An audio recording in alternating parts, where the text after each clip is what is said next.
So let's give you the 6 data points. This is how we define a lead. This is the most important. Number 1, a lead can only be a lead as a result of you asking for an appointment.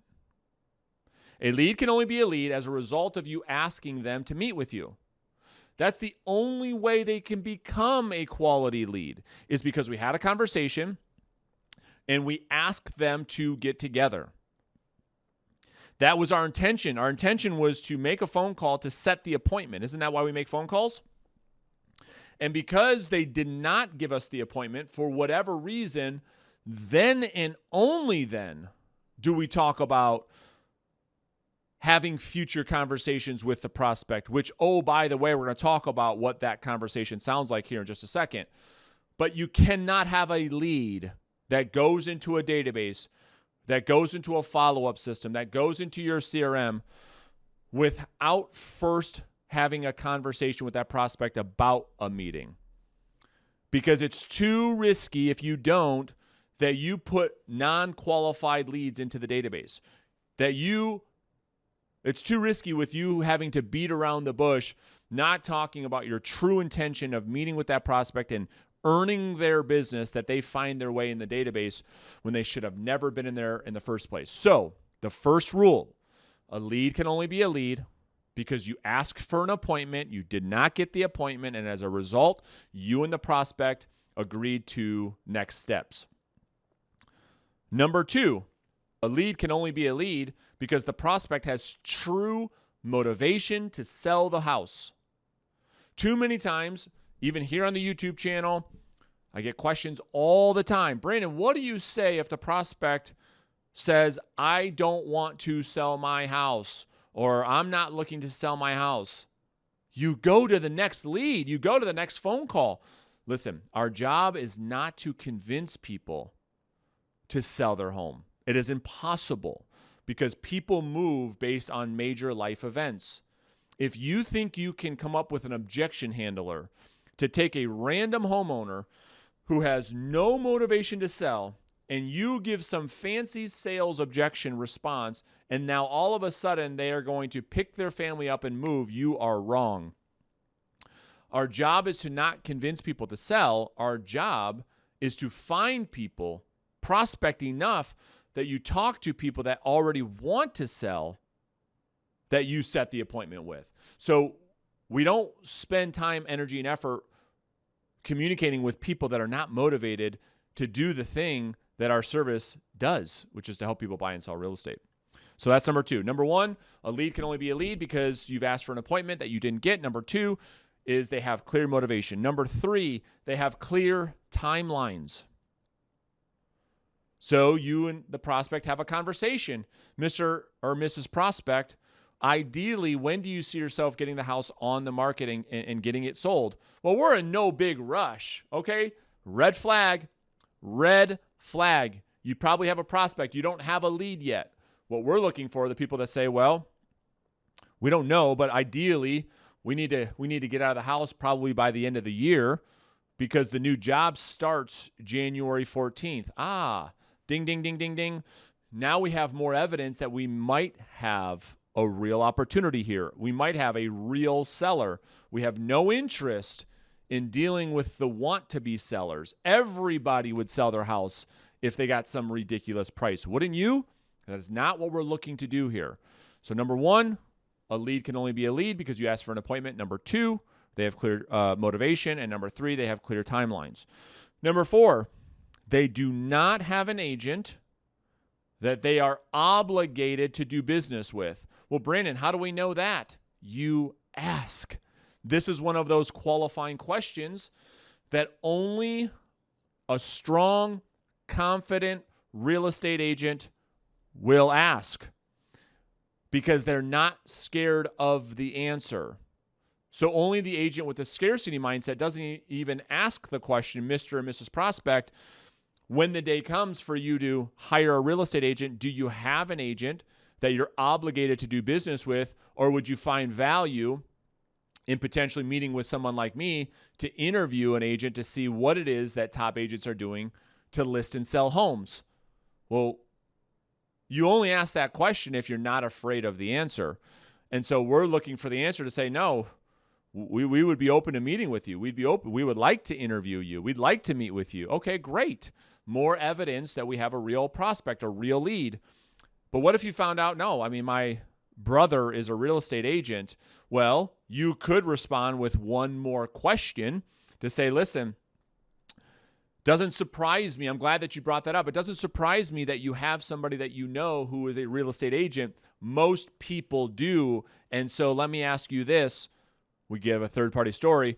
There have been a lot of people that I've done business with in the past who are not comfortable mixing their business with selling their home, as intimate as that is, with people that they know. And so I guess before I let you go, can I ask you, are you 100% obligated to work with your brother, or would you find value in having a second opinion to talk to somebody maybe that you aren't as close with? Are you open to the idea of having a second opinion from another agent so that if you end up doing business with your brother, you can have some perspective, right? These are all questions you would ask if you're not afraid of the answer, if you're not afraid of the rejection. And what you might find is the prospect says, well, that's a good point. Yeah, we would be open to interviewing you. We're not obligated to Bob, my brother, or we don't have a real estate agent, but we have to ask. So that is number 4. Number 5 is the prospect agrees to a future conversation versus you forcing a future conversation. So let me explain what I mean. Here's what too many amateur salespeople are doing. They're on a phone call with a prospect, and the conversation is going, many different directions, and maybe the prospect has some resistance, and so the agent feels that resistance, and the prospect says, or the agent says something like this. They say, okay, Mr. Prospect, listen, I know you're not looking to sell right now, so would it be okay if I just, maybe I stayed in touch with you from time to time, and listen, if things change, feel free to call me, but I'll stay in touch with you, okay?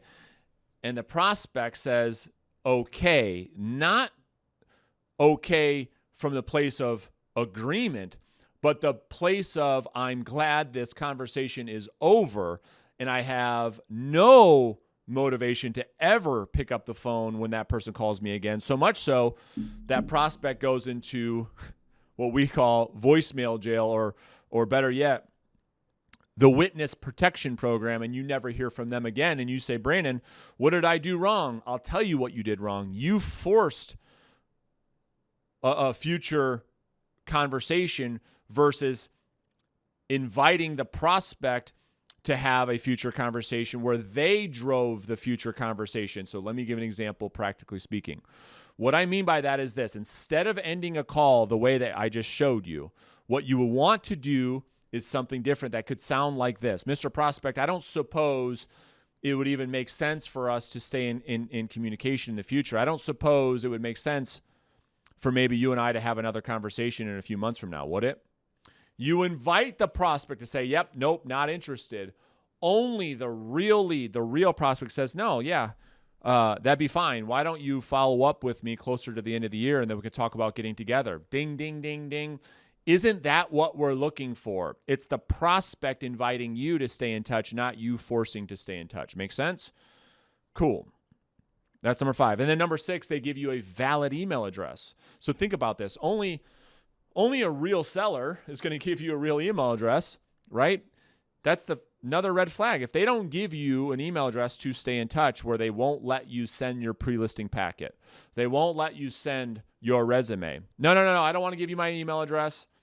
Well, potentially that's not a real lead. You haven't qualified it enough, because only someone who is open to doing business with another person feels comfortable sharing contact information. So let's recap. Number 1, a lead can only be a lead because you've asked for an appointment. Number 2, they have clear motivation. Number 3, they have clear timelines. Number 4, they don't have another agent that they're obligated to work with. Number 5, the prospect agrees to a future conversation. They invite you to stay in touch. And then number 6, they give you a valid email address. These are all the things you have to consider when you are prospecting and building a pipeline. So if any of that made sense at all, I'm not suggesting that it did, but if it did, and you want help to implement this, let's have a conversation about potentially a coaching relationship between you and I. I'll put a link beneath this video. Feel free to click it. You can schedule time to talk with us. We'll walk you through how our coaching program works, and then you can decide if you want to participate in that or not. And if not, it is perfectly okay. I am just hoping that you get value here from the daily content here on the YouTube channel. If there is future content that you want me to make and you find yourself struggling with one area of the business, you want me to make a video on it here on the daily show, I would be happy to do so. Just put a comment beneath this video. Appreciate your time, your attention. I hope you got something from it, and we'll see you guys in another video very soon.